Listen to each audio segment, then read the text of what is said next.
Okay, I am so ready to pick your brain about IBS. I mean, there's nothing worse than one gut geek unless there's like two gut geeks and us just like saying all of the things we want to say about IBS.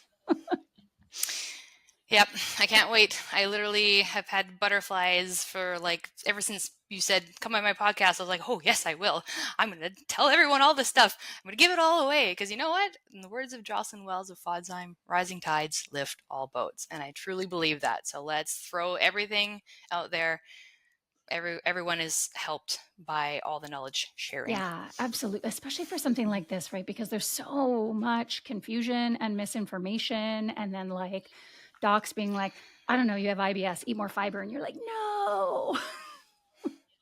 Yes, exactly. Especially if you have IBS-D, and we'll get into all the subtypes because, again, this is where we're at is like specific information for who, like who benefits from this general tactic and who may actually find that more of a troublemaker than anything. Totally. And that's something that I value so much about your approach, which we are going to get into. But like, first, I feel like everybody should just hear a little bit from you. And like most dietitians who work in the gut space, you have IBS. I have IBS. So like tell me about it. Like, what's your little IBS journey? Like, how did this fun little friend enter your life?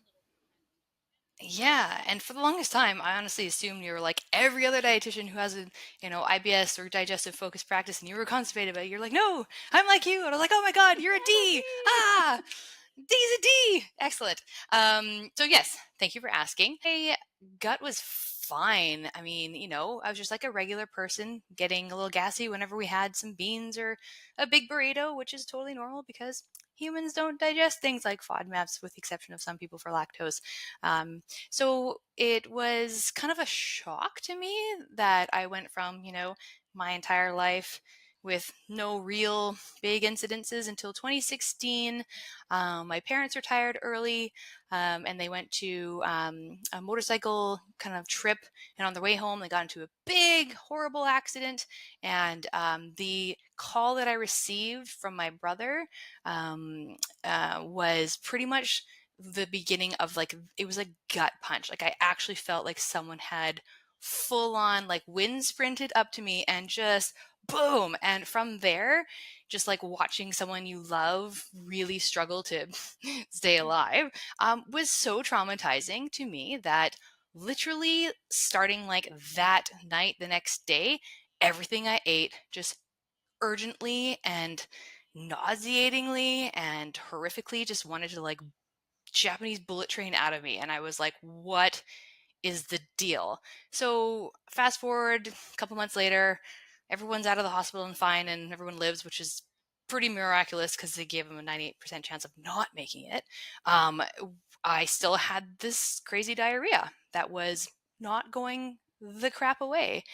Of course, being a dietitian, I think I graduated in 2013, so this was 3 years solid after being a dietitian. So I pull out the old Excel spreadsheet. Okay, sulfites, dairy, gluten, all the things, like trying to track and be like, what is the pattern? No idea. Couldn't figure it out. And then I had been taking some clients for a private practice dietitian. Out of Victoria. I was taking some clients for her in Vancouver here, and there were 3 types of clients I saw, and one of them was people looking for more information on FODMAPs. So I was like, wait a minute, did I just get IBS? And I mean, it's not like a go on the low FODMAP diet if you feel better. That's a diagnostic criteria for IBS by any means. But of course, as a dietitian, I'm going to do that. And I went on low FODMAP, and the diarrhea stopped for the most part. Still had some unexplained flare-ups, which we'll get into as to why the low FODMAP isn't the end-all be-all for IBS-D. But after that, I was like, wow, this diet is literally a lifesaver. Like I can function, I can get out of the bathroom, I can like meet some like career goals and like be human again and not be just afraid of like, making sure I know exactly where the bathroom is and then in the closest 20 yards of me. So after experiencing that, had some kids, fast forward a bit, I started a private practice, and then I just was like, well, I think this is what I need to do. And so I was all FODMAP, created a program. And then I noticed that, you know, the FODMAP diet could help, but it also is a very slippery slope for some people who now have like a food safe list that's whittled beyond FODMAPs. And I was like, there's got to be something more. So yeah, fast forwarded again, I've revamped my programs 3 times, and through all the whole journey of trying things myself, I always say I'm my own patient's guinea pig. So I'm going to try everything and then see what works. I came up with a process for sort of each subtype of IBS that includes more than low FODMAP. And literally just this past year, after initiating my own protocol in myself, I don't have any unexplained diarrhea flare-ups anymore. And I'm on Sunday, you'll be proud of this, I thought of you. I ate a taco tofu and refried bean burrito with like a whole shallot and 4 cloves of garlic on a regular tortilla. And I ate it and I was like, this is amazing. I am like, oh, I just, people need to know that these things can go on your plate again. So I'm glad we're here today to talk about all this stuff and things. But what's your story, Desiree? And this is why I wanted to talk to you. One, because I obviously wanted to geek out very hard on this stuff. But it's because you and I both have tools and also a strong belief in that IBS doesn't mean you eat this sad little diet for the rest of your life or destroy your gut. Like, it's about figuring out a pathway forward. And, we get so many things wrong about IBS. And one of the things that we do really get wrong about IBS is thinking that food has caused our IBS. So thank you for your vulnerability in sharing how IBS started for you, because I think a lot of people would be really surprised that trauma is an initiator of irritable bowel syndrome. And for me, it was I guess we can call it a physical trauma. It wasn't an emotional trauma.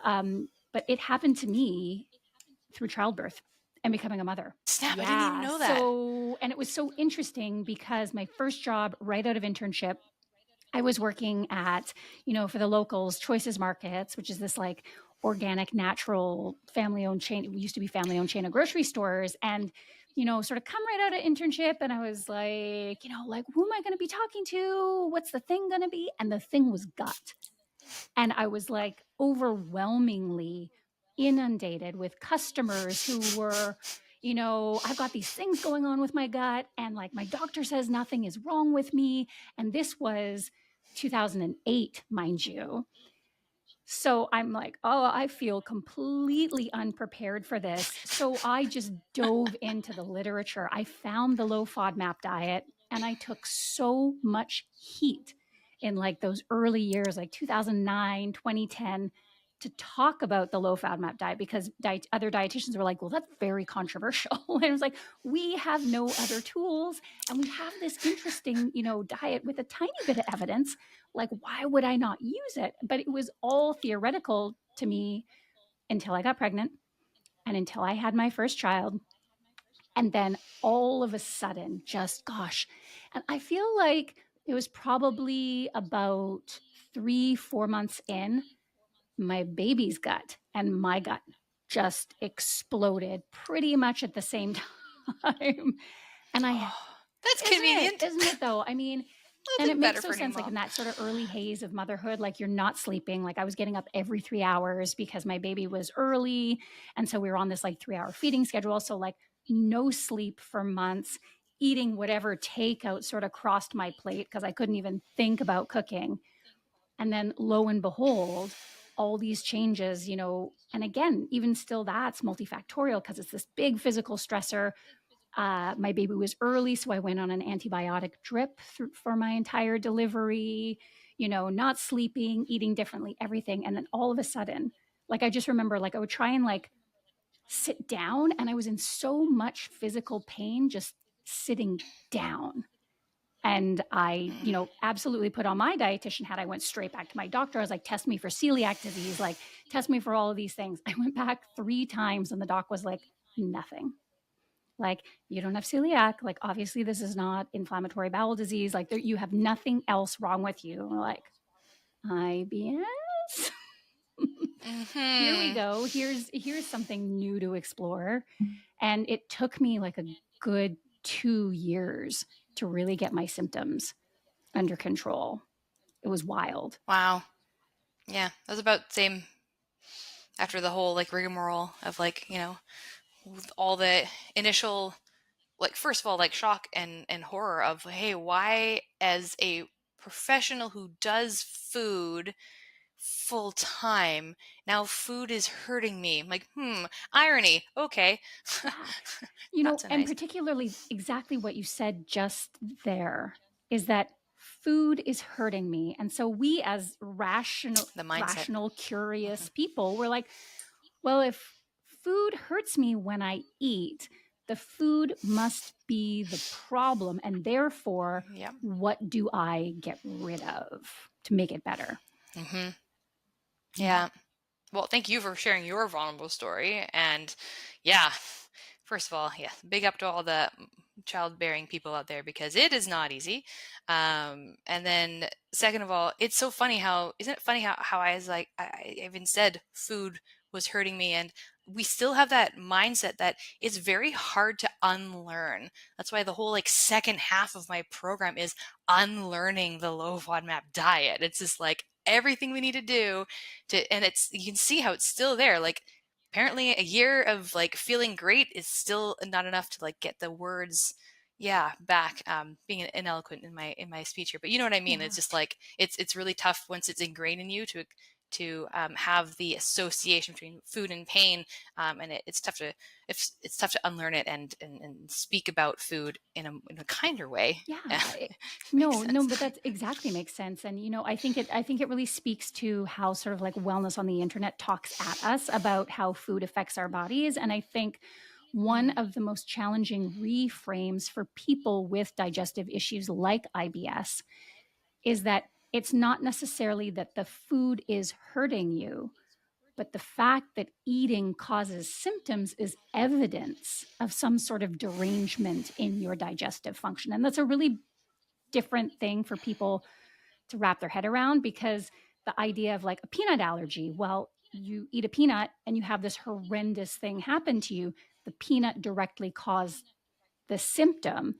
And it's a little bit different in IBS. And so I want to get to the whole gut brain, like sort of our big review of this conversation in a little bit. But I do want to start with the food because I feel like that's the first place that people go. And so maybe we can get into it a little more. Like when it comes to those symptoms of eating, like what are some of the yeah. ways the foods we eat contribute to the symptoms of IBS? Yeah. Well, to start, I mean, what you just said there of food, now we're associating food with danger and bad. That, yes, that will be touched on in the whole, you know, second bit, but that is the stress symptom cycle.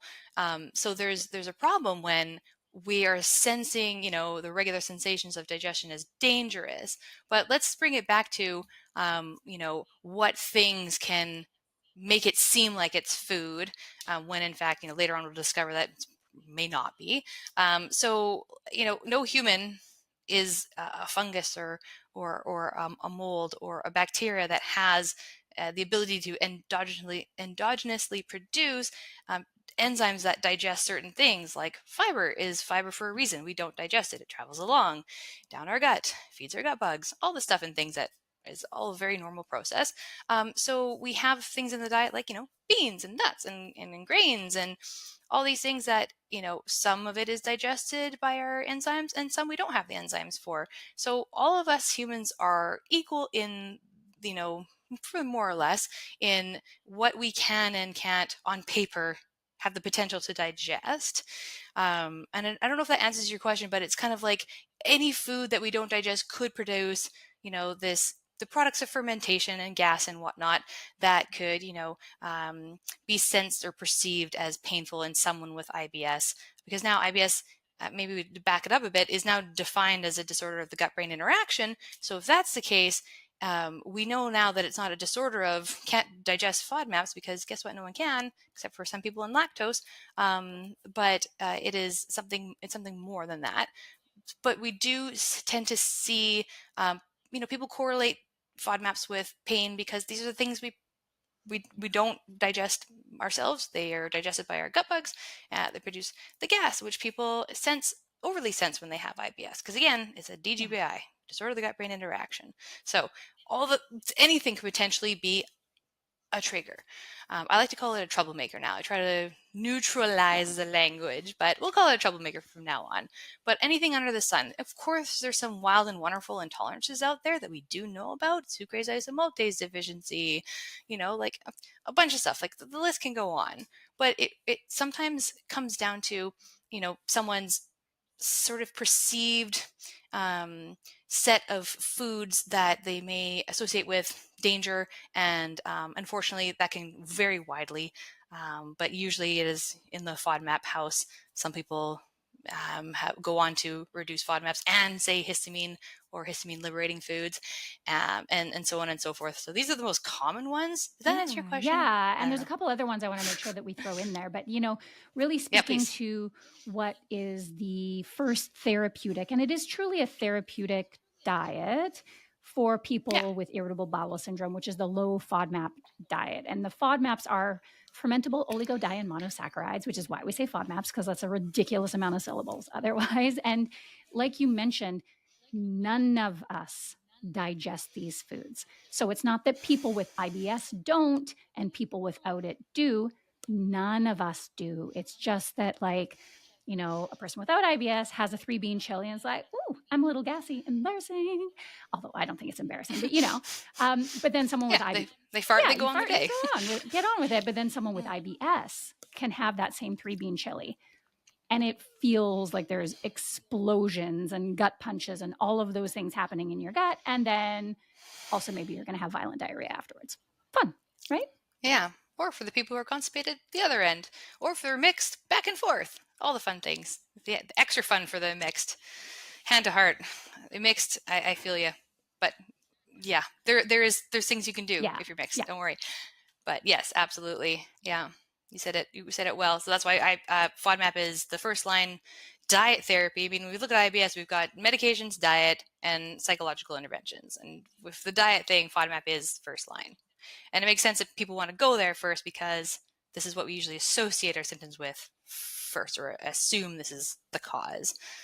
Makes sense. But Yeah. there are also other dietary factors that might not be FODMAPs that can aggravate symptoms. Like a classic one is alcohol. Like, what are some other non-FODMAP dietary factors that people might want to think about with respect to symptoms? For sure. I mean, we get the usual, alcohol, spicy foods, caffeine, high fat meals.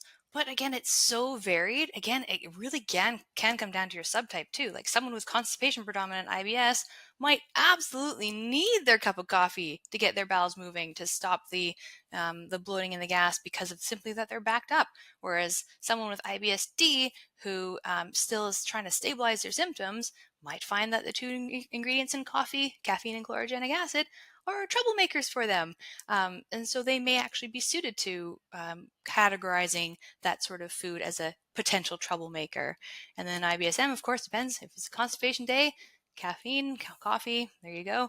And if it's not, if it's a diarrhea day, yeah, best to maybe drink some herbal tea or something that's not diarrhea, irritating. So yeah, we have those little side guests, but I didn't find too much hard research on if it is fat that is an actual troublemaker for IBS. I'm not going to say the other T word, the troublemaker for IBS, because it's not really clear. If you look at someone like who eats an avocado, there's some, you might see an internet post out there. It's not the sorbitol in an avocado. It could be a high amount of fat.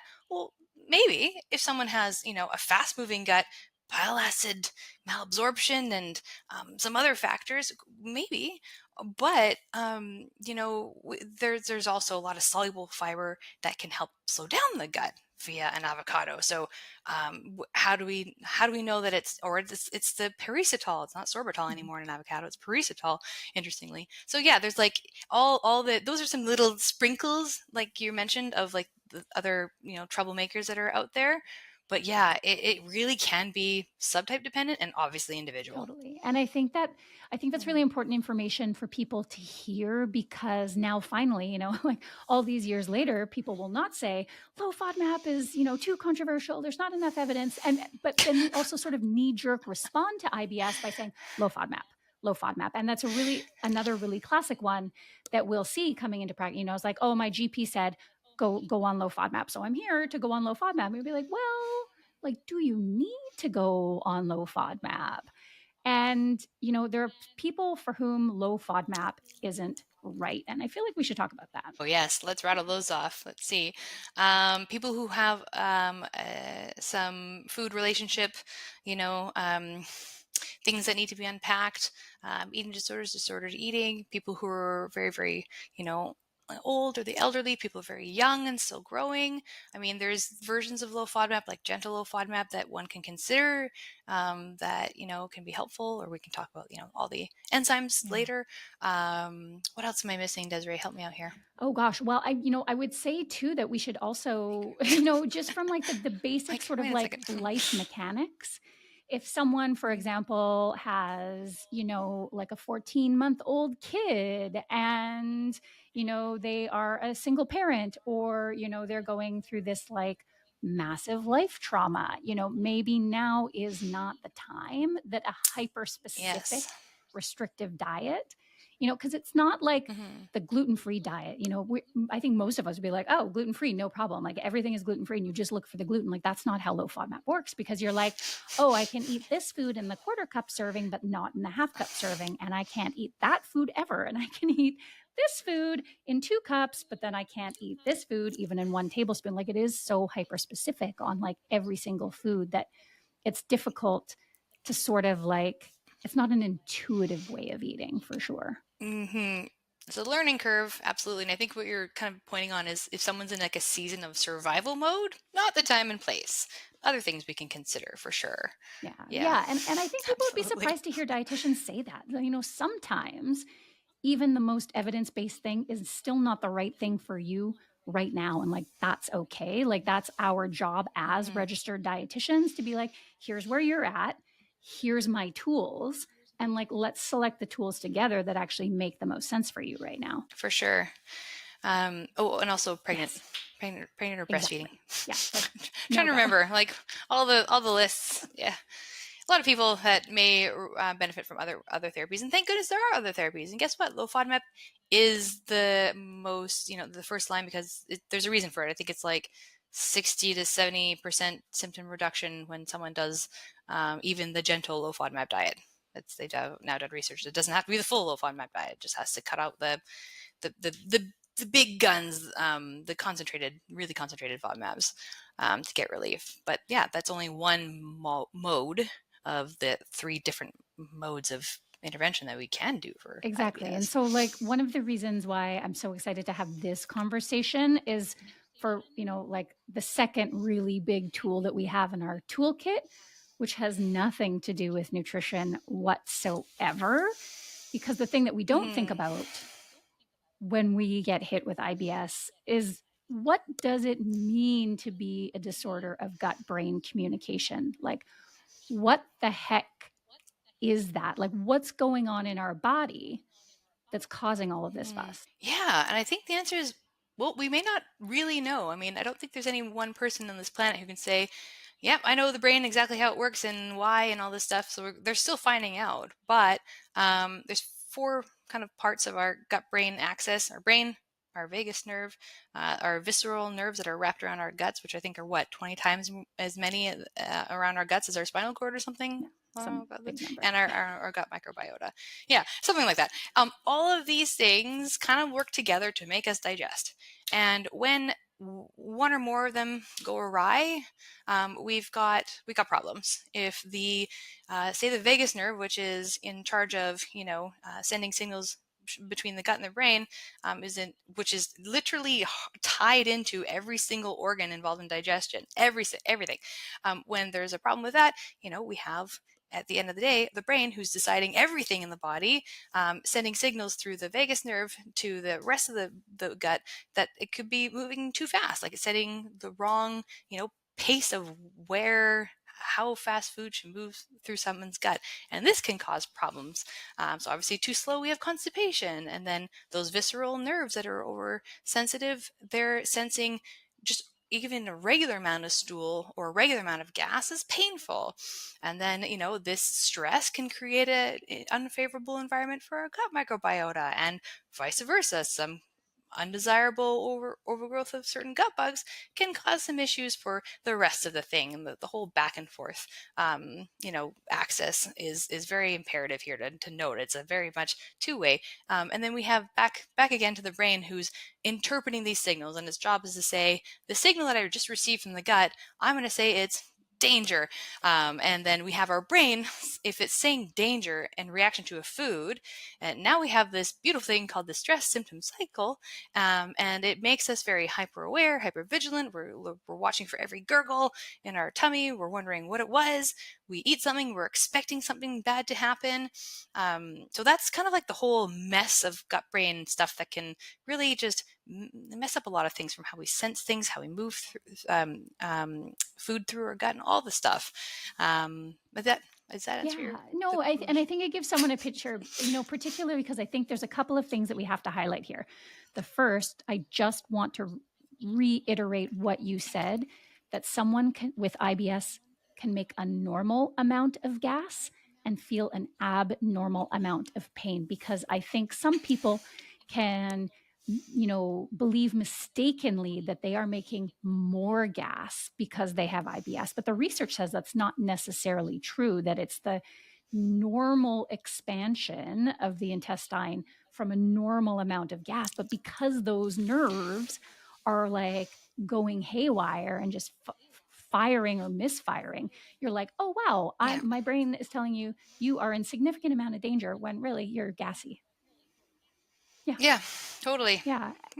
It's like, what is the analogy of, like, they're sending, it's like a smoke detector is going off and saying there's a fire, but there's like literally nothing there. That's just like what's happening in IBS. A regular person walking down the street with a pop can worth of gas in their gut is walking next to a person with IBS walking down the street with a pop can worth of gas in their gut.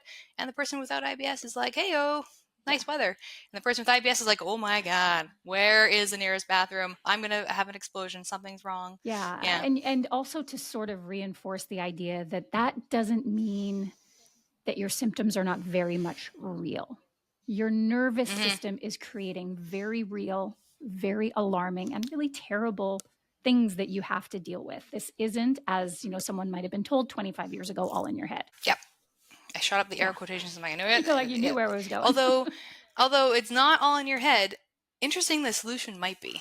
Which is where gut-directed hypnotherapy comes in. And I want you to tell people what that is and how you use it, because it seems like it's got to be some internet, fake woo thing, but it's actually very real and very evidence-based. Absolutely. So going back to those modes of therapy for IBS, we touched on diet, low FODMAP. We didn't touch on medications. We can, dabble a bit at the end if we have enough time. I doubt we will. But and then there's the psychological therapies for IBS, and at the number one spot on psychological therapies, it actually is gut-directed hypnotherapy. And I think when I first say gut-directed hypnotherapy to some patients or people in general, like you said, they might go, what do you mean? Are you going to make me cluck like a chicken? And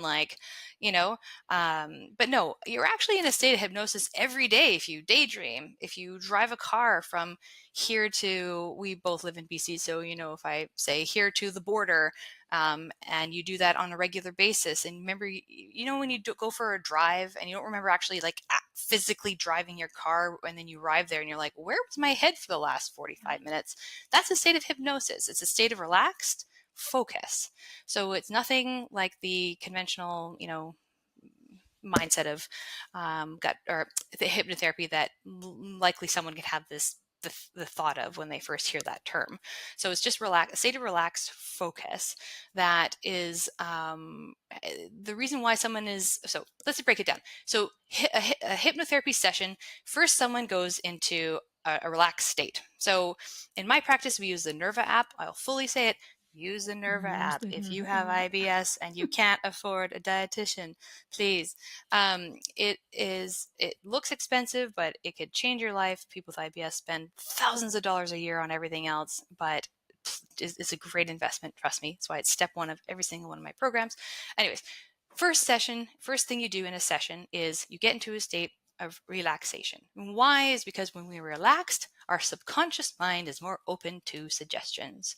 So the nice lady in the Nerva app will tell you, 5, 4, 3, 2, 1, nice relaxing sensation moving from the top of your head to the tip of your toes, or they'll do a tense and relax exercise, or they'll do a 3 things you can see, 2 things you can see and hear and feel in your environment, and count it down until you're a lot more relaxed. And then once you're in a relaxed state, the next part of the hypnotherapy session comes, which is suggestions. So these suggestions are what specifies a hypnotherapy strategy as targeted to something. So these suggestions are telling your subconscious that pretty much disregard all the sensations that you're experiencing. Everything is fine. Everything's actually getting better. Your gut is going to move at a normal pace. The pain that you're feeling is going to get better. It'll set you up into a scenario where you can actually control your internal setting. So what we said before is, IBS may not be all in your head, but the solution might be, it's because we're suggesting to our unconscious when we're in a relaxed state that you could walk into that control center of your brain and grab the dial that has been assigned to, intestinal sensitivity, and you're going to turn the dial down. Then you're going to notice the one for your stomach sensations. And, notice what it's set at. Turn it down to a more appropriate, level. You're on a train, for example, and you want the train to go faster or slower, kind of pointed to motility issues of diarrhea versus constipation. So it guides you to sort of, it empowers you really to imprint on your subconscious these suggestions that things are getting better, and basically your gut sensations and your overall digestion process is becoming more and more normal. Then at the end of the session, you basically reorient yourself and you wake up relaxed, and There you go. yeah, just relax and Yeah. awake. Yeah, it's It fantastic. was particularly one, I don't know anyone who says that they don't need more time to de-stress in their life. So it serves that function, particularly if you've had difficulty meditating, if you just can't sit there, you need someone's voice in your head to sort of guide your relaxation. Like, it comes at that angle, but then also with these very specific suggestions to our subconscious. Our Mm-hmm. subconscious is part of our nervous system experience to change our nervous system Yep. experience around our gut. And so hearing that, I am certain we are going to have a lot of people who are like very skeptical about this. So maybe we can speak a little bit Oh, to yeah. what does the research say about this very quirky approach to IBS? Well, let me tell you, Okay. Desiree. Okay, so 4 out of 5 people who complete the full 6 weeks of the Nerva program can experience somewhere along the lines of 60 to 75% symptom reduction in 6 weeks. 1 out of 5 people don't respond. But if anyone's worried about the fact that they might be 1 out of 5 that don't respond, just so they know, no medication has been researched to be as effective and potentially long lasting. So those, if you were part of the 4 out of 5 people that respond to gut directed hypnotherapy, they did a 5-year follow up on people who did. 81% of those people after the 6-week program um, that they followed who experienced the relief still felt the same level of relief. 81% after 5 years, after 6 weeks. Think about how long someone's brain was sitting in that like traumatized state if they had like this traumatic beginning of their IBS. And it takes only 6 weeks. Like, it may seem like a lot of time, but only 6 weeks to sort of slowly plant the seed of like positive change. And even though you don't see things happening right away, it's almost like thinking that it's a seed that you're still watering every day by doing your daily session. And eventually it's going to break that threshold of like perhaps actually being effective when it actually comes to the surface and you can see it. So it's really important that the biggest barrier to getting success with anything, as you know, is Yeah. consistency. And when people are left to their own, without a supportive, person in their life to remind them to do their session, or in my case, my patients have me essentially harassing them. All right, what week are you on? Every check-in form, where are you at? Reminder. Then only 9.9% of people, I think that's the stat, will actually finish the 6 weeks. So the biggest barrier, of course, are the people themselves. And I think that's a lot of the times, though, is because, you might have your worst flare up at week 3, but if people don't typically respond until week 4, 5, or 6, that could very much be let's throw in the towel. And I was very close myself to, in about week 3, I had a horrible flare up, and I was like, well, here we go again with another thing that I'm going to try for my patients, and I'm going to unfortunately report back that not worth the hype. Or at least maybe I would have been one of the 1 in 5 not responders. And then in week 4, it was literally insane. Like, I had my first formed bowel movement even after I had a cup of coffee in the morning, and I was like, what is happening? Like, I could control the pain and the bloating before. Obviously, like, I wrote, you wrote the book on low FODMAP. Like, I knew FODMAP like the back of my hand, but I was like, it still had the weird occasional flare-ups, which, shockingly, not so much, were related to stressful issues and stressful times. And so it was wild. So I'm glad I stuck it through. Week 4, formed bowel movement. And then week 5 and 6 and 7, I went all the way to 2 more weeks, because that's what it took to get the bloating down. Because after that, seeing that, I was like, let's go completely off a low FODMAP right away, because look it, I'm healed. Oh, that didn't go very well.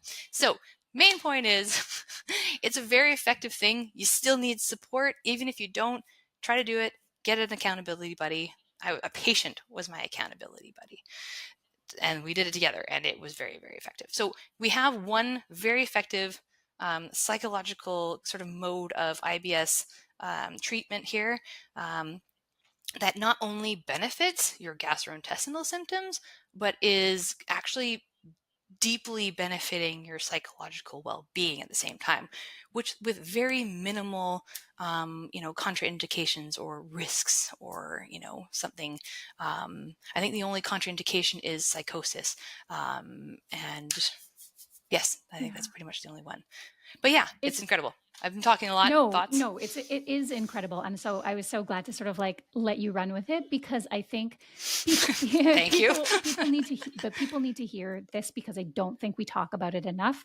And so I think for that reason, there's always going to be a little bit of skepticism. But when you think about how much effort we put into our health, and like how much is so very active and effortful, this is an option if you are willing to give 6 weeks of like 20 minutes of relaxation time. Like, that's actually it. And so you start your programs, and I want to talk a little bit more about your programs in general.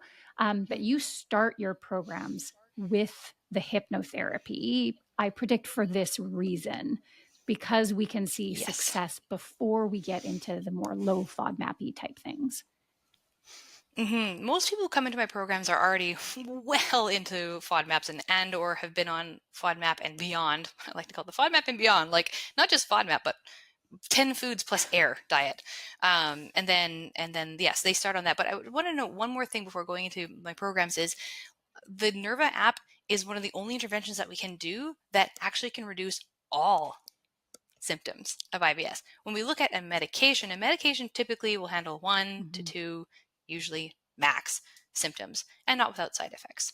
So I just want to touch on that. And that's one of the reasons why it is first and number one. And also, if someone's listening and they've done like 100 sessions of Nerva before, or gut-directed hypnotherapy before, I did too. I just never did them consistently. Back-to-back days. It's absolutely necessary. Go back to that seed thing. If you forget to water it for a week in the summer, that seed could be done, or it's frozen in the winter. Anyways, if you have gaps, if you're longer between than a week in between sessions, or you miss multiple sessions a week, you may need to actually restart the whole program. Anyways, so yes, back to what's my question? What was your question about my programs again? So how do they start? Yes, so why they start okay. Why they start with the Nerva app, and then like how they progress from there. Yeah.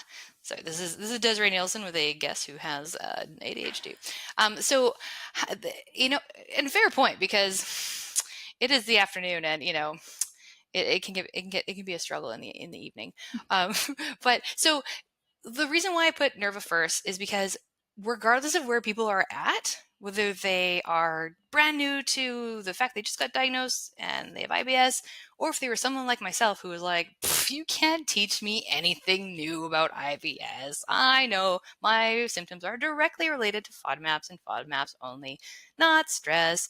Thank you very much. Or maybe the occasional rough veggie salad or smoothie that can affect someone with IBS-D, but it's not, yeah. And so wherever you're coming into it, if you're already restricted or you're not yet restricted, hopefully this can sort of divert the need to be going down the slippery slope of further restrictions. Because when we look at low FODMAP, like we were talking about before, if someone's new to it, it's a huge learning curve. It's going to take someone 6 weeks to even wrap their head around what is a FODMAP? What's a carbohydrate that ferments in the gut? What foods have it? What foods have it in very high amounts? How do I navigate? What apps are there? And all the stuff and things. And then you have the challenge phase of the low FODMAP diet, which, as we discussed before, it's kind of, you're missing like 50 billion steps in between elimination and challenging in order to set up the gut with enough resilience to even handle the challenge phase to begin with. We'll get into that later. But if you look at the challenge phase, that could be like up to 42 doses of separate things, so separate challenge days, which you may have to skip days in between. Point being, it's a weeks and months long process. Why would we do that first before something that has the ability to help symptoms as much as the full low FODMAP diet, but potentially permanent symptom reduction? Well, again, longest study 5 years, but time will go on and hopefully we'll see more and more of longer studies. So it's just, to me, it's the laziest and easiest way to get better. It's that hang in there thing that and the consistency thing that needs to be kind of addressed. That was the sort of why that first, because it could actually curtail the need to do any of the other messy business. But that's number one. Yeah, for a reason. and like a really valid number one for a reason. And so then, we have these two sort of major, modalities. So we have gut-directed hypnotherapy, we have low FODMAP, or like a gentle low FODMAP approach. And in both of those sort of camps, we have a small amount of people who may not respond to one or either or both. And that's when we start to go, okay, so what next? Like, you talk about having layers to your IBS story. Like, what are some of the layers that people need to get curious about? If you're like, I was like bulletproof on the Nerva, nah, I really went all in on low FODMAP, nah, like something is still there. Or it's like, like I'm a little bit better, but not nearly better enough. Like, what else should we be looking for? Yeah, for sure. I mean, it depends. If there is, say, each of my programs have a sort of three-part process per their subtype of IBS. So, for example, if someone is in my constipation group, they do their 6 weeks in Nerva, they do their one nightly water magnet, which I suggest magnesium citrate first to move the bowels, and things are moving. And after 6 weeks in Nerva, they may feel, say, like, a little bit better, or then maybe the water magnet wasn't effective at all. Then we know at least after, like, imagine everyone's symptoms is a pie, and we're like, okay, we have 100% of symptoms here. There may not be one cause of it. It might not be 100% gut-brain interaction. For someone with IBS-C, it could be maybe 20% gut-brain interaction, and then the remainder of it is a pelvic floor issue that needs further investigation. We can't expect everyone to know what a pelvic floor is in order to, and go to see a pelvic floor physiotherapist before. I would hope they would. There's getting more and more, recognition out there. But I mean, it helps us go, okay, so we've addressed the gut-brain interaction for 6 weeks. We poured everything we got into it. Now what are we left with? If we left with, either the water magnet is ineffective, or it's overly effective, people are getting diarrhea from it, or we're, still bearing down or feeling blocked, like pelvic floor physio would be like the next step. But most people actually do, pretty much 89% of people, even if they don't respond GI symptom reduction wise, they still feel, 89% of people feel just better, psychologically overall well-being, because it forces you to rest and digest for 20 minutes a day, which a lot of people need to do, and not everyone has a structured way to do that. But yeah, most people actually do feel better when they finish the program. But my point is someone, say now we look at someone with diarrhea and we go, okay, so after Nerva, we got, you're like, 60% better. But we're still getting the occasional explosive, immediate, urgent diarrhea reaction when we have like charcuterie and wine and aged cheeses and tomato sauce and kombucha, all the fermented aged things, and we're like, okay, well, you might have a layer of histamine intolerance. But before going down that super restrictive, possibly, I mean, there's lots of levels of histamine stuff, but before going to that, what if nothing of this pie of IBS-D symptoms was related to histamine, but we went down the histamine tunnel right away? Now we'd have someone possibly who's low FODMAP and low histamine, and maybe their symptoms got like 40% better, but we still have 60% of all the symptoms if we didn't address the gut-brain interaction. Because what if that was like the bulk of it, which the majority of people, it turns out to be a big part of it, not the whole pie. But that's okay, because anything left over, if someone with IBS-D does, the gut-brain interaction stuff, the Nerva app, and then, they don't have that urgent case, maybe it's just a bloating afterwards, then we'll maybe go, okay, when are you feeling bloated? Is it at night? Is it still with a little to do with FODMAPs? Do we want to order a breath test and see if we just got too many gut bugs hanging around? That's again where we'd go. It was again, just on a lazy, cheap, cost-effective wise, going down the IBS disorder of the gut-brain interaction explanation for your symptoms is going to save you a lot of extra money as well, because a breath test is $199. I think that's what the Nerve app is total. Then you order it and you see which breath gases are positive, and then you have to maybe get antibiotic therapy, which is possibly hundreds of dollars. Rifaximin is so expensive. And then still after the end of that, if someone might be feeling a little bit better, but things come back, and that was my case. I went through 3 rounds of rifaximin because I was like, oh, this is all SIBO. This is SIBO because I'm so sensitive to FODMAPs, blah, blah, blah. And then I would feel better temporarily, and then it would all come back. So main point is layers. Could be small intestinal bacteria overgrowth, or it could be a DGBI. Could be histamine intolerance, but it could be a DGBI. It could be pelvic floor, but it could be a DGBI. And one of the biggest hints I say to people is, if you've had something happen in your past that kind of was the kickstarter of all your symptoms, that really does strongly suggest that you may be a little more likely to respond. I don't have the research of that per se, but I have data in my program because I take data on all my patients. One day I'll maybe do a study about it. But if I see this happened to me at age 23 when my beloved family member passed away or whatever, and all of a sudden I started to not digest my food overnight, it's kind of like, well, I'm very excited to see you at your 4-week, 6 weeks, 8-week check-in, because this could be great. But anyways, lots of potential layers. Not all of them are worth pursuing right up front because they could lead to a super overly restrictive diet. But also there could be something there, but it's less likely, if that makes sense. Yeah.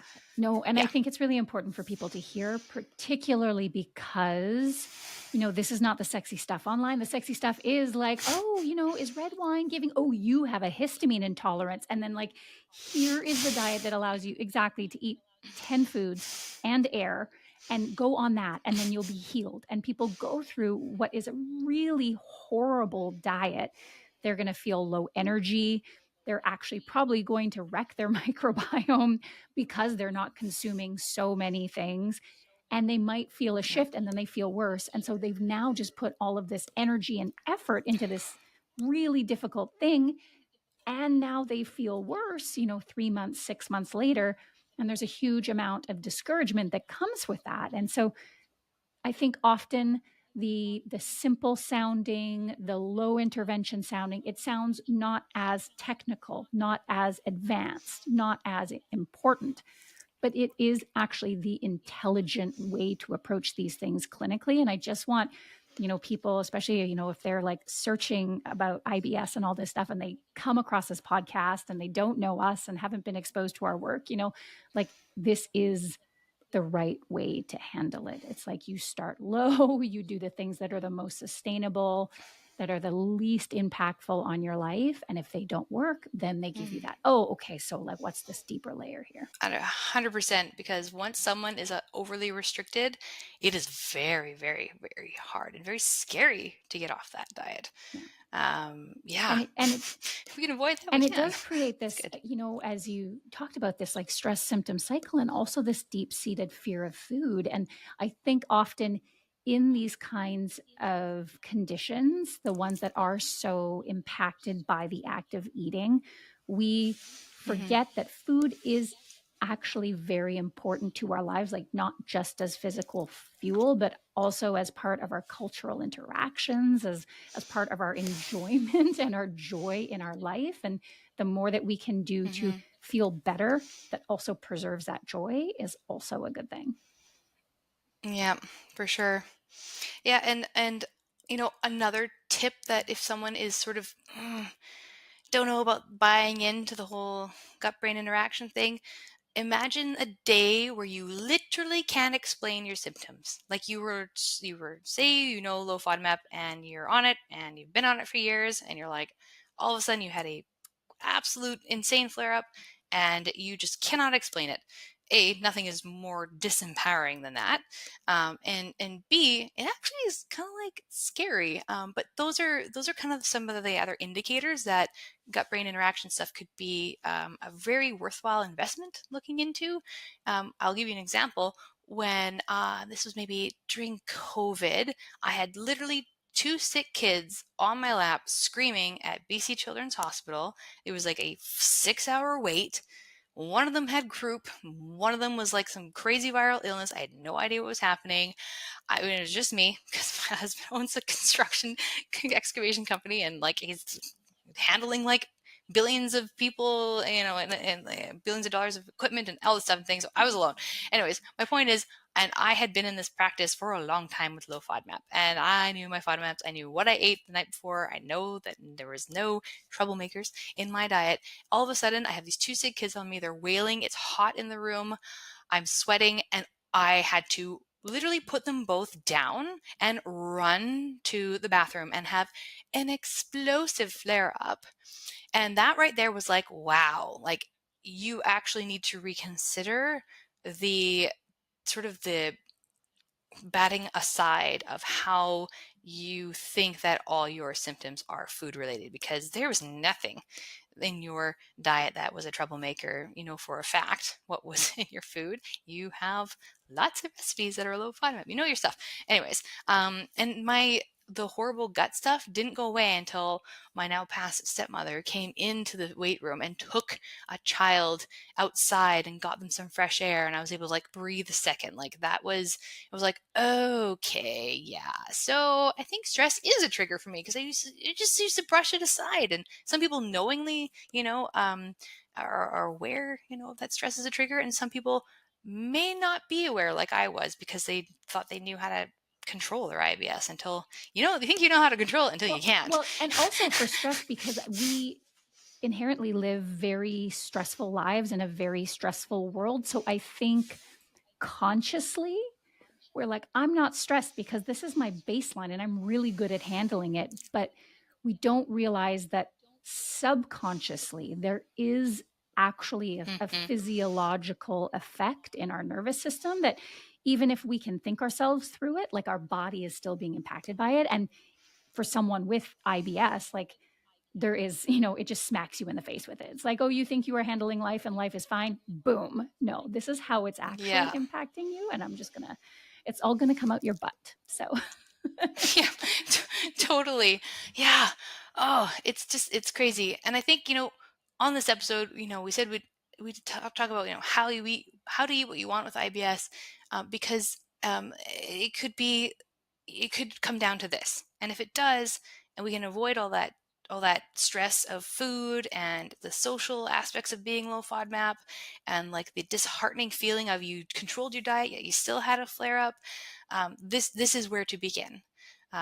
Putting all of our eggs in this basket truly can blow your mind as to the progress that you get. And if it doesn't, it still tells us powerful information that these, rare or wild and wonderful layers of someone's IBS story, bile acid malabsorption, SIBO, IMO, ISO, histamine intolerance, sucrase isomaltase, like, there could be something to it, but most of the time, no. So yeah, if we have someone out there who's listening and you're like, oh, well, yeah, I had a stressful situation the other day. I thought I had everything under control, and then just everything all heck broke loose. Yeah, you could be in the right spot. Yeah. This could be the good episode for you. So let's then talk about that. Let's talk about liberalizing, because that's, an important part of anyone's strategy and a really, key piece of how you deal with clients and patients in your practice. So, like when someone has come from this restrictive place and, they've done NERVA, they've done low FODMAP, they sort of get a sense of where they're at. They're feeling quite good. And they're like, okay, so what's life now? Like, how do I get to this place where I don't want to have to say no to the beautiful black beans? I don't want to have to say no because at a family celebration because these foods are higher FODMAP. Like, how do we get to there? I mean, it depends on someone's pace of change. Like, I've had people go through NERVA after 6 weeks, and I'm like, oh, you didn't come to your 8-week check-in. They're like, oh, yeah, no, I'm totally fine. I'm eating back totally regularly again. No restrictions. Thanks so much. I'm like, great, amazing. And then I have people who go through NERVA and are just terrified about bringing back in foods that are not low FODMAP and low roughage in the case of IBS-D, because we have a lot of people who are very roughage sensitive. So if it's the latter person, because the first person's just off on their horse and on their way, great. If it's the latter person, especially if they've been restricted for so long, we have to start building up the gut resilience. And I wanted to I'm going to pause on gut resilience for just 1 second. It's kind of related, but going back to the hospital incident or anyone's stress, or like, well, I can't get rid of stress in my life. No one's going to get rid of stressful things. Stress is going to happen. What we're trying to do with gut-brain interaction work, like hypnotherapy, is make the gut sort of disregard the outside stress and just kind of go on their way and be more resilient to it, because stresses will always happen. We just want the gut and the brain to continue digestion as close to normal as possible, even despite life stuff, which is going to happen. So going back to the resilience of building up the gut's resilience that may have been restricted for a while, we have back to that super sensitive patient who's been, like 10 foods in air for a long time. They're done NERVA. They usually feel better because the stress symptom cycle is legit in the people who have whittled down their list of foods that intensely. So they'll now be confident enough to say, put FODZyme on their foods. Before they were like, no, I'm not even trying it because I might not. The FODZyme is an enzyme blend that can help break down garlic, onion, wheat, beans, etc. We'll touch on that in a bit. But this could be like the first step of, it's still low FODMAP, but you're trying a new tool, because likely with the stress symptom cycle calmed down, you will be more open to this tool. So this is kind of like one of the extreme cases. Same thing as putting more than 3 leaves of lettuce on your sandwich. Like, now we can try that. So that is where we talked about, and I have to thank you, Desiree, for helping me develop my liberalized method, is to be able to increase variety within the low FODMAP diet. If you can get 30 plant foods a week, even if they happen to be low FODMAP, great, more variety. That's like a sort of a starting point. If someone still wants to work within the diet, great. There's usually a lot of wiggle room we can do, and a lot of foods that we didn't know that are low FODMAP. Purple cauliflower is low FODMAP, for example. I think I heard that on your podcast episode the other day. Was it? I think maybe yours or somewhere. No, it was a FODMAP every day email that came through. It was like, purple cauliflower is low FODMAP. It was great. Anyways, so like, all the things that people might be restricting, or there used to be a very small dose size on the Monash app, and now it's bigger, like say blueberries, for example, but we're still eating only a quarter of a cup because we're terrified. Like, there's lots of ways we can liberalize 30 plant foods a week, bigger portions of the plant foods. That's the first step in building more resilient gut. And then the second step, maybe I'll throw the baton over to you, about increasing daily fiber in order to create resilience in the gut, in order to prepare oneself to bring back in FODMAPs and other troublemakers. And this is something that I'm so passionate about. I mean, we could have a whole other conversation about being plant-based and going low FODMAP and like what that is and what it isn't. But for me, something that in our practice over the last decade that we've really prided ourselves on is taking very compromised guts, the kind of person who's like, exactly, like, I am never going to eat a lettuce leaf. Like, it goes right through me. Like, vegetables are verboten. I'm never going to do it. But the challenge is that when your symptom management diet creates an environment in which more inflammation, more microbiome dysregulation is potential, then you're sort of just perpetuating the need for symptom management forever and ever and ever. And so one of the things that we always want to do, and it can be done low FODMAP, if you don't want to get off the FODMAPs yet, which is totally understandable, is getting that fiber up. And like I feel like most people these days call it fiber training. The idea being that your gut is, I mean, technically it's surrounded by muscle, but I just like to say your gut is a muscle, just like your bicep or your quad. And so you wouldn't go and try and, bench press 250 pounds if it's day one of your New Year's resolution. Like, you're just not going to do that. But in IBS, we attempt to do that. And then we say, oh, well, the 250 pounds is the issue because I dropped it on myself and now, like my ribs are cracked. Like you blame the weight, not your lack of strength. We do this in nutrition every time. So in order to help create a healthier, stronger gut for the long term, we want to build that tolerance to that fiber life. And so, it's in our practice, we've done exactly what you've done, which is to talk about like, where is the fiber in the low FODMAP world? Like, let's start there. We know these foods aren't going to be super fermenty, but we're going to start to build up your just like tolerance to the fibers. And I know you already use soluble fiber therapy for IBS-D. So that, things actually, I want to talk to you because I'm a big psyllium person and you love acacia fiber. So I never talk about acacia fiber. Yes. So maybe you should talk about acacia fiber and then I'll jump back on with other foods. Yeah, I will. Acacia fiber is the bomb. Okay, acacia fiber, it is the most gentle soluble fiber therapy. I've looked at so many research studies. People have gone up to 30 grams of acacia fiber a day, which is 3 rounded tablespoons for people who are gram shy. If you're gram negative, sorry, I had to. Thank you. I'll be here all day. And with very few reports of any adverse reactions. So that's insane because people with IBS are usually quite sensitive to fiber, period.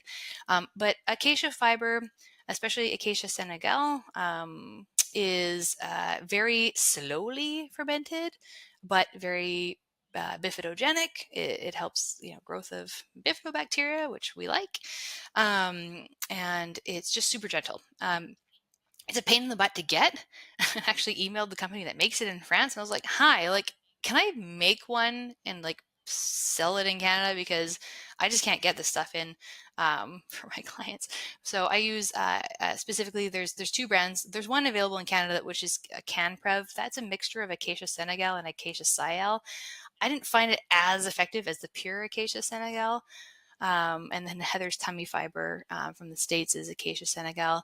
I really wish the information that you get in your inbox when you get a bag of Heather's tummy fiber was a little more accurate and less fear-based.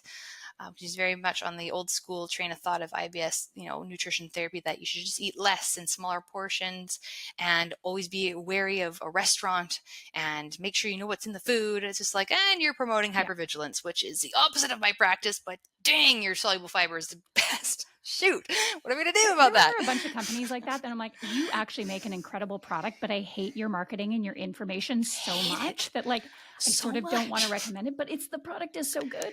So I will often say exactly what you did. Like, you can get this product that's excellent and ignore every single thing that they say, please and thank you. So yes, thank you. Yes, that's the thing I caveat. I'm like, orders Heather's tummy fiber, but unsubscribe from the emails, please. But yeah, so for IBS-D, I use usually about 2 teaspoons rounded a day.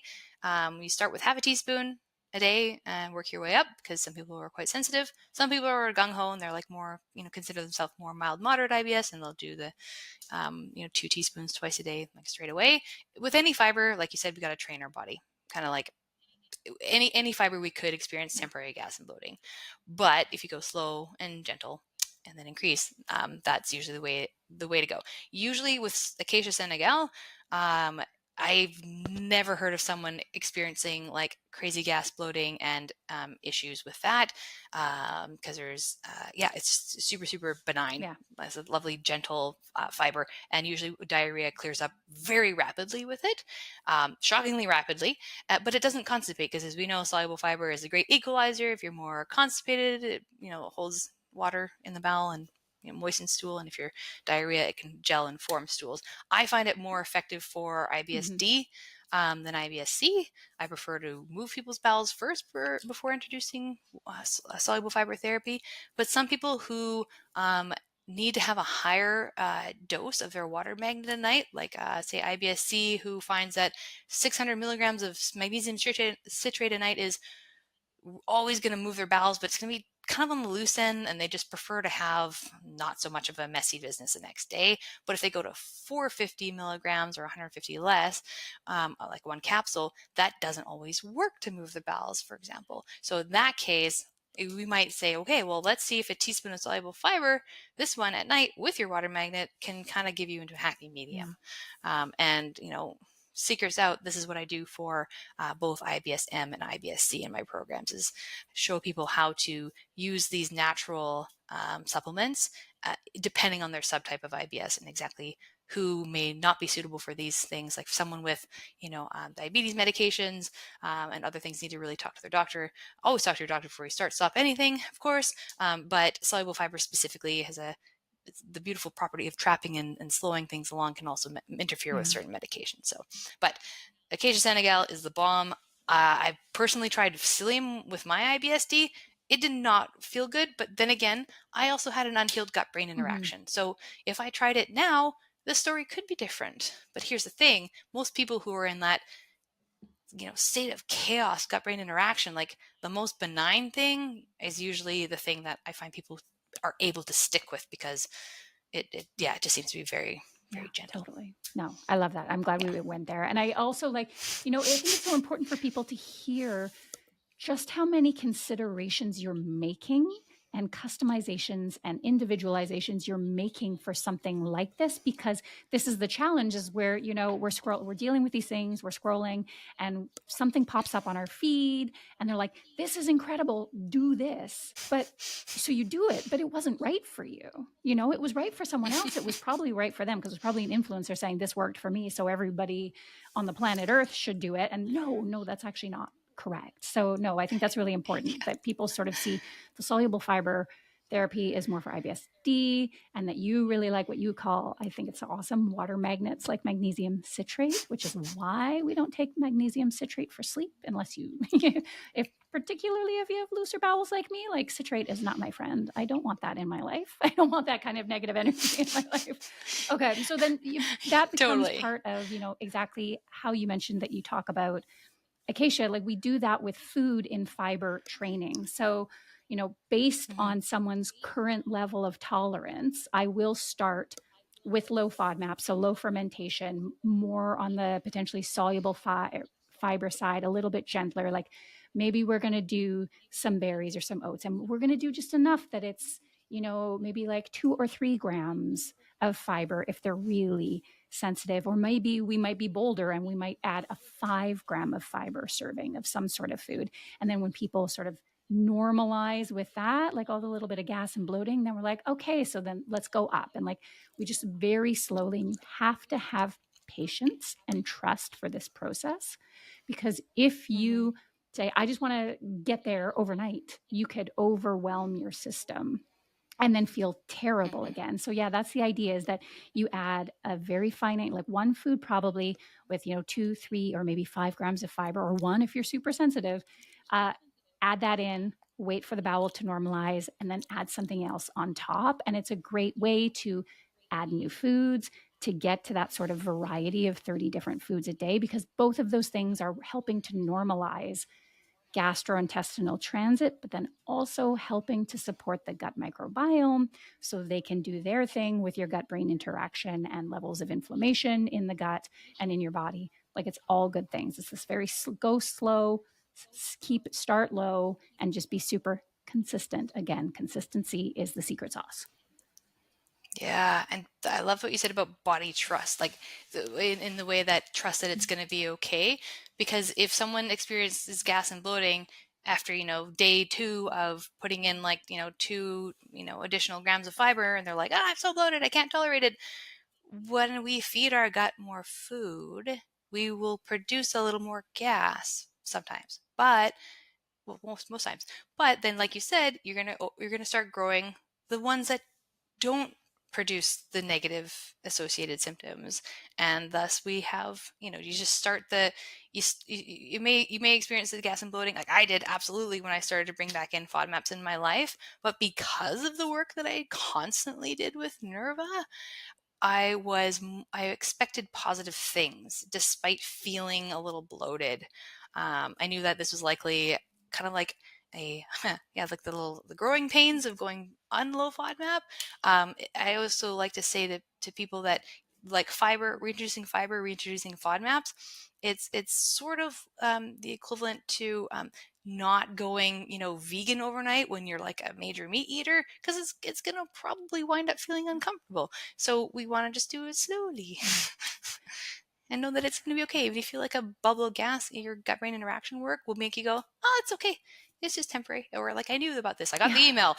And also trusting and redefining our thoughts around it, because when gas and bloating is such a huge source of our pain and our discomfort, it is one thing to us. But gas is a fact. Like every human gut produces gas. Zero gas is not possible, nor would you want that. That means your gut doesn't work. Like when we're in the hospital, after an abdominal, like we look for the bowel sounds, we look for that production and movement of gas as like a sign that the gut is working again. So it's like integral to human physiology that we produce and pass gas. The idea is to do it and have it not hurt so bad. Yes, totally. Dial down the sensitivity to said gas while still allowing said gas to happen. Because we know that fermentation leads to gas production, but also things like short-chain fatty acids, which drop the luminal pH, which allows for all the good things to happen as a trickle-down effect. It's a good thing. It's a very good thing. It's a very good thing. I'm very Martha there. It's a very good thing. I know. I was going to say, did you watch the documentary? I loved it. I think she's a bit of a psychopath, but I kind of like it. Sense of the word. In the best possible way. Okay, so before we get into the rapid fire, there is one thing that I really want to make sure that we cover, which is tools.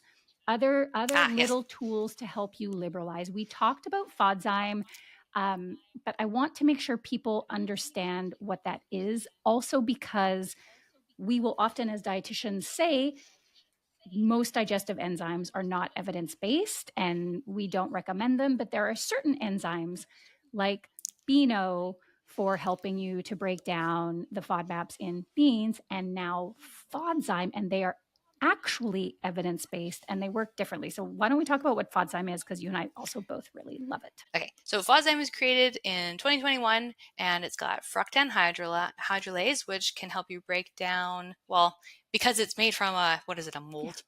Yeah. Or I think it's mold. Because we don't make the enzymes to break down FODMAPs. Microbes are amazing. We're using, we're using an enzyme derived from another organism to help break down garlic, onion, wheat that's not sourdough, because sourdough that's fermented traditionally and slowly on the countertop is naturally lower FODMAP by 70%. Beans and nuts, pulses that have galactoligosaccharides and fructan, some of them, and then lactose. So FODZyme is a powdered enzyme blend that seems very pricey, but when you consider quality of life and also how expensive low FODMAP dedicated products are, or gluten-free products, because we know that gluten-containing grains usually also conveniently, through no fault of their own, are associated with high FODMAP components in them. They can help break down these in our diet that can help us be a little bit more comfortable in our lives and increase psychological well-being here. So it might be expensive. If you can afford it, FODZyme is great for kind of being a powdered blend that you can mix in your food and just eat more normally, 90% of those fructans, galactosaccharides, and lactose FODMAPs will be broken down by the time food reaches your large intestine to be fermented. So while it doesn't solve IBS, it is a tool that can provide reduction of gas because there's just less things fermenting in the gut. So it helps create a little bit more of a benign diet and a little bit more of a liberalized diet while undergoing, hopefully, the gut-brain interaction work that everyone with IBS is highly recommended to do. I know. I feel like I need another re-up on Nerva now. Like, if we were just talking about it with so much, I was like, it's been a while. I feel like I should just like re-up. And I wanted to share with people too, if they can, because it's not a digestive enzyme that you take as a pill. It's something you put on your food. And I, as a vegan with IBS, my 2 FODMAP issues are fructans and GOS. And as a fiber loving vegan, that means all my lovely legumes, like my whole grains. I love a wheat berry. I love my spread grain breads, although spreading changes it somewhat. But so for me, something like FODZyme comes into my life that, like, when my gut's feeling great, I eat what I eat and I don't think about it. But when I know that I'm like, bowel movements are like, not how I would like them, when I've got more gas and bloating, that's when I'm like, oh, I have a lentil salad for lunch. That's when like the FODZyme goes all over it. And it allows me to eat those foods with less symptoms. So let's talk about like Beano and how that's different. Because Beano's like very old school. Yeah. It is old school. It's been around since like what, 70s, 80s? Like, yeah, there's nothing new about alpha galactosidase in FODZyme at all. The new thing about it is that it is not encapsulated. Also very good for things like if, putting it on food for people who can't swallow capsules, for example. Very useful. But Beanzyme, very useful for just the GOS side of things, the galactoligosaccharides. So yeah, some beans, nuts, pulses, legumes that only have GOS. Save your money and go for the super cheap Beano and Beanzyme. Watch out for the chewable ones, any chewable medication. If you're still in a state of, struggling to stabilize the gut, because most of them contain FODMAP sweeteners like mannitol. I ran into this issue like early on in the days. This is pre-FODZyme when I was trying Beano or Beanzyme, and I was like, well, nope, still can't have beans, not even with Beano or Beanzyme. Still a problem. And then I read the label later. It's like, oh, sweetened with mannitol. And I was like, oh, maybe this is a reason why. But yeah, so Beano and Beanzyme are cheaper, effective for alpha galactose, GOSes, galactoligosaccharides. But just watch out for the chewable ones that have mannitol. The swallowable capsules are the ones that usually aren't sweetened with sugar alcohols. And then for people who eat dairy, they also have the mistaken belief that they can't consume dairy at all because they are intolerant to lactose. But we have Lactaid. Tell us about that one. Yeah, we have Lactaid. Just lactase enzyme for some people is decreased because of a damaged gut.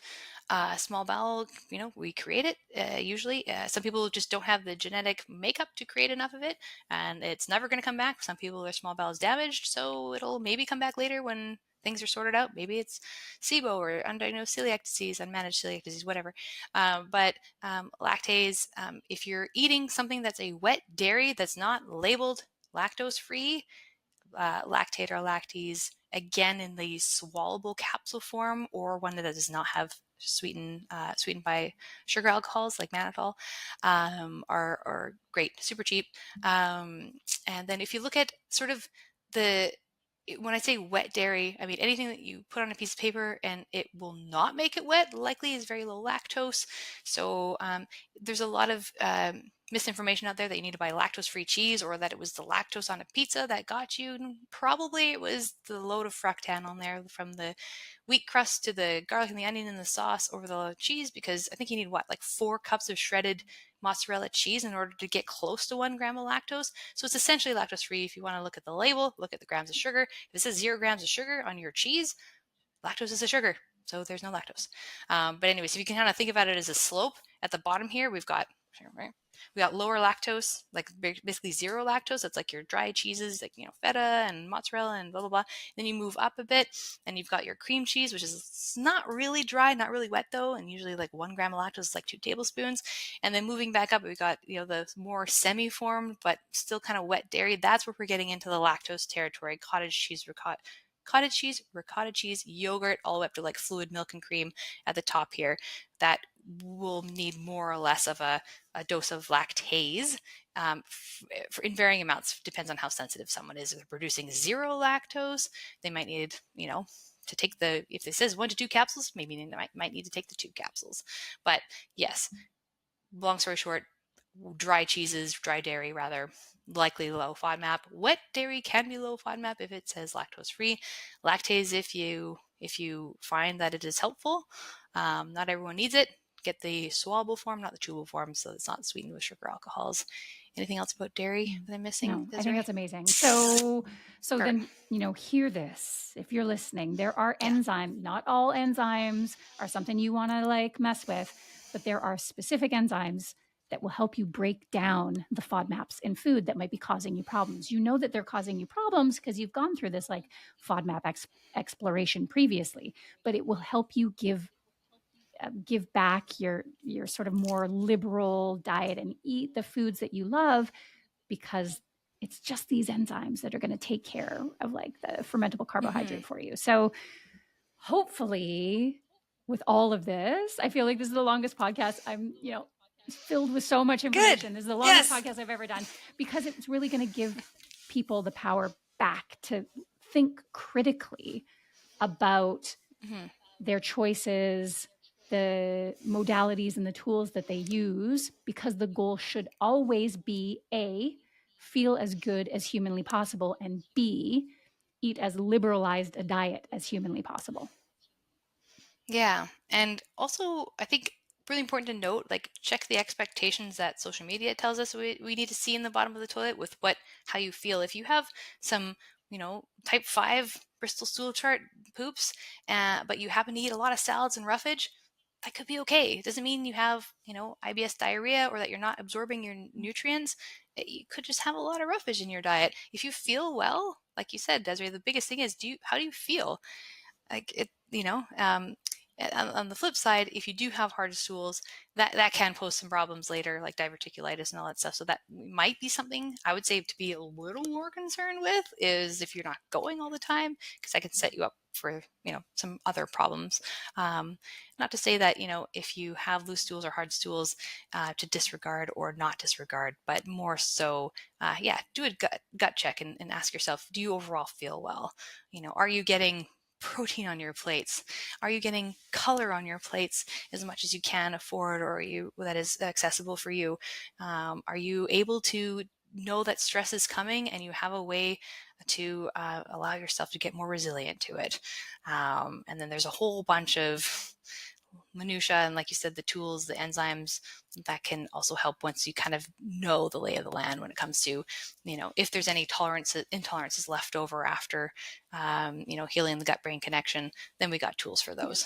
And if hearing all of this, you're still like, oh my gosh, it's so much to think about. Where do I get started? Well, that's why Jessica is here, and you can go to her wonderful, we're going to link everything to her website, so you can go through one of her programs and get some very detailed guidance on actually making yourself feel better. Okay, let's switch into the rapid fire. So 5 little softballs. And then for the first time ever, I guess it's going to turn the rapid fire table on me. So I'm so interested to hear what you, but mine first. Host goes first. Okay. Number 1, sweet or salty? Sweet. You did not miss. You're like, no, sweet. Okay. Number 2, Nope. the weirdest thing you ever tried to fix your IBS. Oh, snap. Ooh, you got me there. I'm going to have to think, because I've done a lot of stuff. I mean, if anyone's listening who have IBS and you are still struggling to stabilize, I'm going to bet that you have a cupboard full of useless supplements that did not work. What's in my cupboard? The weirdest thing I've ever done. You stumped me, Desiree. Okay, return to that. Skip. If you weren't a dietitian, what do you think you'd be doing? Chef. Love it. Your favorite way to relax? A Claria session. So Claria is a sister app to Nerva, and it's hypnotherapy that targets anxiety. In the last 2 months, it literally has squashed my anxiety from probably, it was like 120% for some reason. I was like, well, this is because I don't like winter. I'm going into winter. I'm probably perimenopausal. I'm blah, blah, blah, blah. I did Claria, and 6 weeks later, I literally have like 90% less anxiety. I don't have any bad thoughts whirling through my head at night. By the way, if anyone has anxiety, which 40 to 60% of people with IBS have comorbid anxiety and depression, please download the Claria app. Yes, it's expensive, but it's cheaper than 2 sessions, with a counselor. Not saying to go see a counselor because they're amazing and great, but holy smokes, if you need a targeted, structured, get it in and you are able to delete the app after, but I don't because I want to re-listen to the sessions because they're lovely. Claria. Amazing. Sorry, that wasn't rapid fire, but I have to plug Claria. And this is it's amazing. Totally new. I didn't know anything about it, so I'm also very excited. Oh, okay. Yeah. It's hot off the press. I just got off the phone with Claire from Mindset Health, and she told me all about it. I was like, done, because there's a certain subset of people, certain subset of people with IBS that seem to need to be reliant and married to the Nerva app, their gut-directed hypnotherapy app, in order to maintain symptom relief. Talked to Claire from Mindset Health. She said that they invented the Nerva app in order for it to be deleted. You're supposed to be one and done and good. Yes, there's a maintenance phase and all that stuff, but the positive changes someone feel are expected to last long-term for 81% of people. If someone needs this, almost like I'm not going to say crutch because it's a good, healthy, great thing to do, but if they feel like it's a crutch, then likely they have underlying anxiety and depression that they need to address. And Claria targets anxiety and depression like Nerva targets IBS symptoms. Okay, favorite way to relax, Claria session. Related, your favorite comfort watch? Comfort watch? TV or movie? Oh, on the food. Okay, sorry, I'm like, I don't wear watches. Okay, Somebody Feed Phil? I love that. He makes me laugh. That, and of course, anything that's super trashy, like, The Ultimatum, and what else? There was the one where they don't, Love is Blind. Oh, and Outlander. Sorry. Big fan of Jamie Fraser. Yes. Okay, and go back to the weirdest thing ever to heal my IBS, right? I bought L-glutamine and it's unopened. Possibly great for post-infectious IBS, but I literally was like, yeah, I don't know why I didn't even open it. Maybe that's when I found Nerva. And it's so expensive. Oh yeah, L-glutamine is so expensive. I mean, when you have IBS, you're probably willing to dump cash into a barrel and set it on fire in order to feel better. But I mean, what's the stat? How many years of our life are we willing to lose for symptom resolution? It's oh my ridiculous. Gosh, what was it, 10 I think so. Or something? Yeah, I bet it was probably equivalent to the amount of years it takes for someone to get diagnosed properly to begin with. It's very true. Okay, it's my turn. It's your turn. Go for it. Number 1, food or beverage that's popular that you wish you had invented or thought of first. Oh my gosh. Okay, what do I love so much? What am I honestly? You don't have to love it, but it has to just be popular. That it's out there. I wish that I had invented the Olay mocktails. The Olay margarita is so perfect to me, and I drink so many of them that I very much wish I had thought of that first. Amazing. I always pass them by in Costco, and I have not grabbed them yet, and I will because I do like that flavor. Yeah, they're so good. Excellent.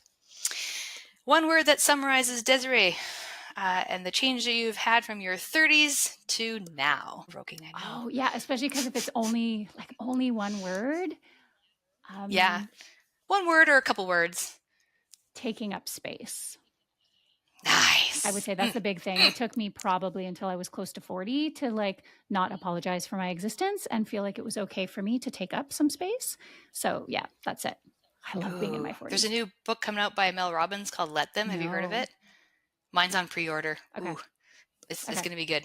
Yeah, it's kind of like that whole mindset of let them delete me, let them unsubscribe, let them whatever. Yeah. Most underrated dried herb. Dried herb. I would... Or herb in general. So in terms of herbs, dried, I would say the most underrated is mint. Oh, nice. Dried mint is something that I didn't even use a lot of, and I feel like I don't use a lot of it in my recipes, but dried mint is incredible. Like in a raita? I like, I think dill and mint. That's a good one. Top 2. Okay. Now there's 2 options for this. If option number 1, you want to be like, skip, no problem. We're on a podcast, you don't want a TMI, but also I'm like, whatever. Most embarrassing gastrointestinal moment. Ooh, no. Gosh, I'm trying to think. I feel like all of it is so normalized. I mean, I feel like essentially having to fart like pretty much every time that I'm on stage. That's probably the big one, but I feel like I haven't like audibly let one go. You gotta watch where the mic is positioned. Yeah. So I feel like the always having to fart in close proximity to people, because I am someone with IBS with an extremely high fermentable FODMAP and fiber diet. Yeah, like having to fart at like a cocktail party or like every single time I'm on stage. That's it. Normalizing it. I love it. Okay. The last one is, do we want to go deep or do we want to go superficial? Let's go deep. Something you're letting go of intentionally in 2025, or first word or phrase that comes to your mind as your theme word for 2025. The thing that I am letting go in 2025 is achievement as a proxy for self-worth.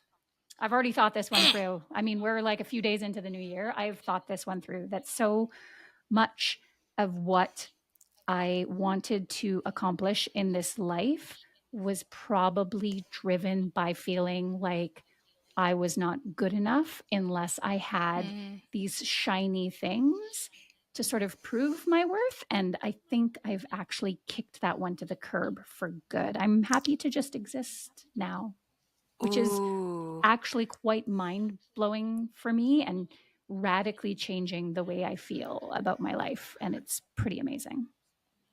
I love it. Yes, letting go of external validators. What about you? I want to ask you that one. My word for 2025? Alignment.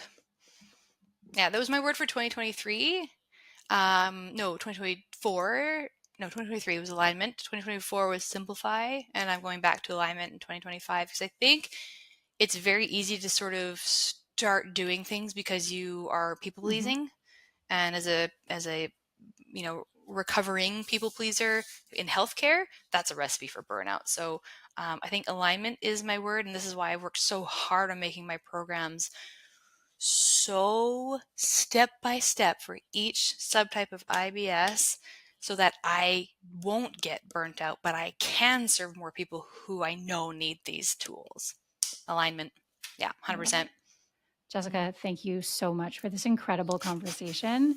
I feel like it's like part confessions of the IBS dietitian, but then also just so much specific information and also a lot of really valuable reframes for people who have irritable bowel syndrome or think they might have irritable bowel syndrome. And oh my gosh, if someone can come to this conversation early in their journey, hopefully we will save them a lot of like frustration and keep a bunch of money in their pocket too.